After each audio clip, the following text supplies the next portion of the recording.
Invest in new U.S.-led technology to develop and secure reliable 5G and 6G networks, both here and in the future in developing countries, to coordinate with the Partnership for Global Initiative, the Global Infrastructure and Investment, which I put together at the G7.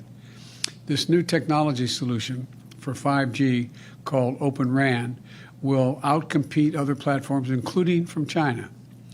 Saudi Arabia will also partner with us on a far-reaching clean energy initiative focused on green hydrogen, solar, carbon capture, nuclear, and other projects to accelerate the world's clean energy transition and to help the U.S.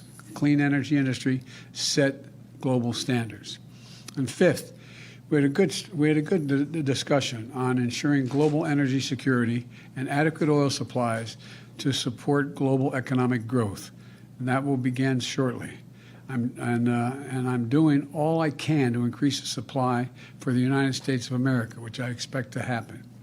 The Saudis share that urgency, and based on our discussions today, I expect we'll see further steps in the coming weeks. Finally, we discussed human rights and the need for political reform. As always, as I always do, I made clear that the topic is vitally important to me and to the United States. With respect to the murder of Khashoggi, I raised it at the top of the meeting, making it clear what I thought of it at the time and what I think of it now. And it was I was straightforward and direct in discussing it. I made my view crystal clear.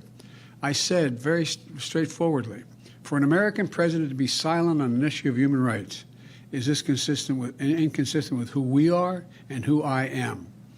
I'll always stand up for our values.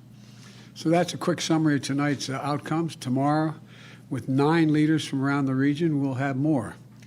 One thing we will discuss is the multi-billion-dollar commitment of the GCC to invest in the Partnership for Global Infrastructure Investment, which I announced at the G7 last month, to help address infrastructure needs of low- and middle-income countries who don't have the wherewithal to borrow the funds to meet the needs of their people.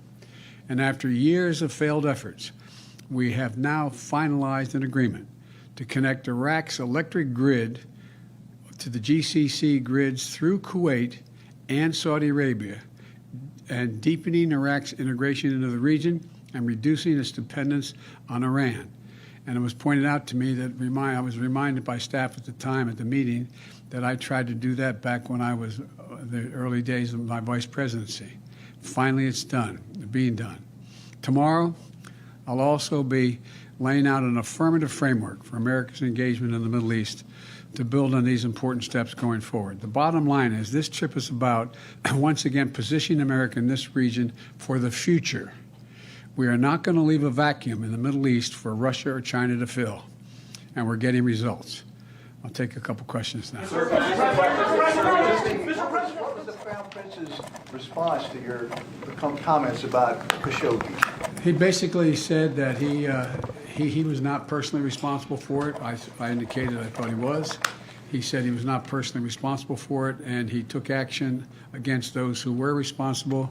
And then I went on to talk more about how that dealing with any opposition to or criticism of the Saudi administration in other countries was viewed as, to me, a violation of human rights. Sir, 2 quick questions, if I may. First, we just heard from Jamal Khashoggi's wife, who said, after this visit, the blood of MBS's next victim is on your hands. What do you say to Mrs. Khashoggi? I'm sorry she feels that way. I was straightforward back then. I was straightforward today. This is a meeting, I didn't come here to meet with the Crown Prince. I came here to meet with the GCC and 9 nations to deal with the security and the needs of the free world, and particularly the United States, and not leave a vacuum here, which was happening as it has in other parts of the world. On gas prices, if I may, you said that we'll see relief at some point in the not-too-distant future. What is the message to Americans who are looking for that relief now? When should they expect to see a real change in prices, though they've already been coming down? They've already been coming down. That's right. They've been coming down every single day, to the best of my knowledge. When will we see the impact of this visit? I suspect you won't see that for another couple weeks. And we'll see more when we see gas stations start to lower their price consistent with what they're paying for the oil. That's Mr. President, do you regret calling the Saudis a pariah? I don't during your regret campaign? anything I said. Did Do the you Reverend- still question. feel that way, though, Mr. President? I just answered your question. Do I regret it? I don't regret anything that I said. What happened to Khashoggi was outrageous.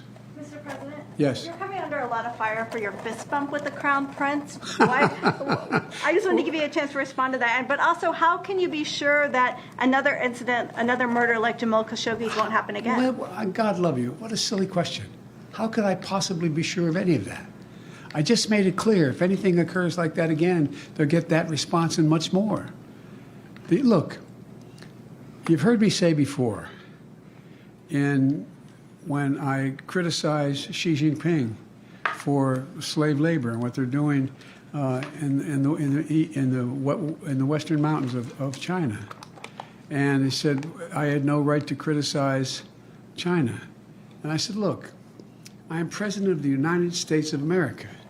For the United States President to remain silent on a clear violation of human rights is totally inconsistent with who we are, and what we would do, what we believe. And so I'm not going to remain silent. Can I predict anything is going to happen?